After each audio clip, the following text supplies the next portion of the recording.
First time na pumunta ng hospital na Diyos ko, dun pa lang sa information, ang salbahe na, parang napakasungit na nung ano na, kailangan magawin mo to, kailangan ganyan.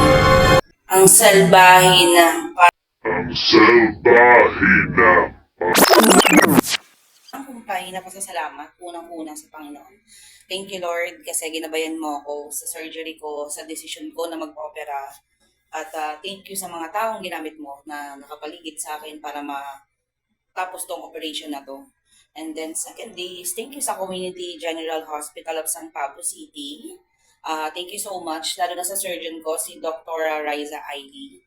And then sa anesthetologist, nabubulol talaga ako dun. Basta yung nag-anesthesia sa akin. Thank you po sa inyo. Parang si Sir Ernesto ata yung name niya. I just forgot. Pero yun, thank you so much. As in, bago yung operation, pinaliwanag nila sa akin yung mga gagawin, yung procedure, kung paano yung magiging reaction ko, pagising ko, yan. Binriefing na nila ako dyan. And then, nung naibalik na ako sa room, sobrang hands-on ni Doktora Ailey. Tapos, yung cardio ko, pinupuntahan din ako to check kung is there any problem, ganyan. Tapos yung mga nurses from time to time, nag-check sila, as in nagra-round sila ng, may nag-rounds na isa, meron pa ulit na isa, double check my dextrose, kung ano yung nararamdaman mo. Hindi sila yung typical na yung, kasi dati na-confine na rin naman ako, pero hindi ganito kaasikaso. Yung dating hospital na napaganan ko, hindi ko na lang siya i-mention, pero ano sila, parang lack of, siguro manpower, tsaka yung parang, yung mga tao nila, hindi ganun ka-approachable. Hindi katulad dito, from time to time, meron sa yung mag-check, tapos lahat talaga nakasystematize kasi from doon sa everyday, hinahakot yung basura sa room nyo, everyday, umaga, tsaka hapon, may maglilinis, may magwawalis, may magmamap, may magdi-disinfect ng room. Iba pa yung naglilinis sa CR. Tapos, yung pagkain, sobrang ang ganda ng mga ng mga meals na binibigay nila sa amin. Sobrang healthy guys, hindi siya mamantika, ganun. Pero masarap siya although medyo matabang kasi syempre yun talaga yung sa diet ko eh. Bawal na talaga yung maalat and mataba. So, meron silang food dietary, sila lagi, everyday para sa akin, sa umaga, sa tanghali, sa gabi. Tapos, may tagakuha ng tray ng pagkain. And, bali madi-discharge na ako for today's video. And I just wanna say thank you to my surgeon, Dr. Riza Ailey. Sobrang galing na surgeon. As in, highly recommended. Then, accredited din siya ng HMO. So, kung may HMO kayo or mga IntelliCare, MaxiCare, Health Card, yan, accredited yan si Dr. Ailey. Yan. Bali, nag-undergo ako ng gallbladder stone removal surgery. Then, Sunday. So, Monday, Tuesday, Wednesday na ngayon. Hindi ako nagkakamali. Ayun, so, the day after the operation, masakit talaga siya, sobra guys. Sobrang masakit. Then, yun, in-encourage ako ng mga nurses, ng doktor na tumayo, dahan-dahanin, ganyan. Kasi kailangan mo maglakad. Kasi pag hindi ka naglakad, magdidikit-dikit yung bituka mo, mahihirapan ka lalong kumilos. So, after ng surgery ko, the next day, the following day, kahapon, as in pinractice ko na talagang tumagilid, tumayo, umupo, ganyan, magdahan-dahan ng lakad. Hanggang sa yun, makakalakad. Nang the more na kinikilos mo kasi siya, the more na mas magiging komportable ka. Unlike dun sa nag-i-stack up ka lang. Kasi bukod sa magkakaroon ka ng tendency, uubuhin ka kasi lagi ka lang nakahiga. Yung katawan mo parang laging malamya. So, kailangan mind over matters din. Guys, lagi nating iisipin na kaya natin lahat ng bagay kasi minsan, kapag iniisip natin, no, ang sakit, ang hirap, talagang yun talaga yung mararamdaman natin. Although talaga namang masakit.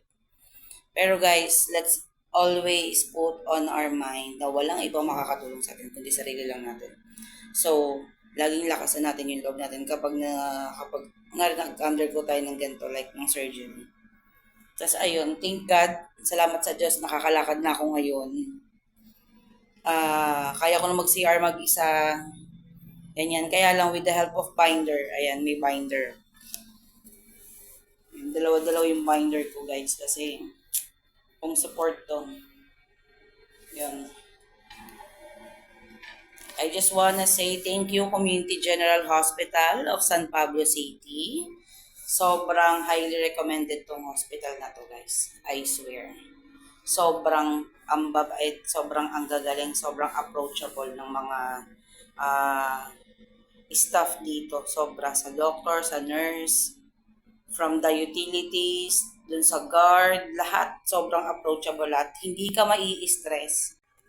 Na-experience ko talaga guys na this is my first time na pumunta ng ospital na hindi masusungit yung mga staff. Kasi bago kasi talaga ako nag-decide magpa-opera, ang dami ko pang inikot ng mga ospital eh, parang nagtanong pa ako kung magkano, anong procedure, anong gagawin. Diyos ko, doon pa lang sa information, ang salbahin na, parang napakasungit na nung ano na, kailangan magawin mo to, kailangan ganyan. Dito, as in, pag hindi mo alam, pag sinabi mong, paano po ba yun, ganyan, tuturuan ka nila, and then gagabayan ka kung anong gagawin. Tapos, sobrang babait ng mga staff. Sa HMO clinic, sobrang thumbs up ako sa inyo. Tapos, sa information, mabait din sila.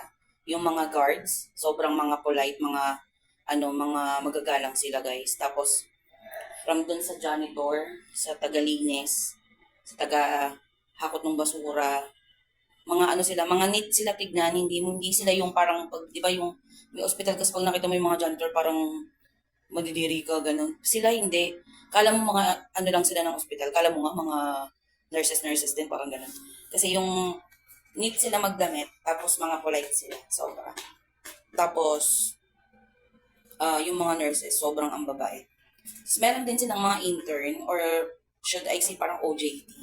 Ayun, pinapakilala nila sa amin. And then, yun, syempre, tinuturuan nila, part of their job na i-train yung estudyante yun. Sobrang babait din.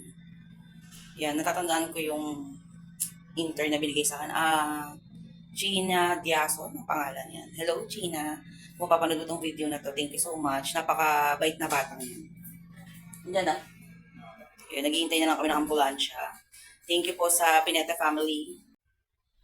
Ayan, and I also wanna say thank you to Consul Rick Mar Pineda and sa wife niya for always checking up on me. Tapos, dun sa pinadala nila sa hospital, thank you so much. And thank you also for offering dun sa accommodation sa room niya kasi as for now, kasi nag umuupa kasi ako dun malapit sa work ko. So, wala na akong bahay dito. Although, nasa Kalawan ako, botante. So, yon. Thank you so much. Again, thank you so much sa Pineda family. Lalo na kay Kagawad Mamita Pineda sa pagpapahiram ng ambulansya. Ayun lang, bye-bye.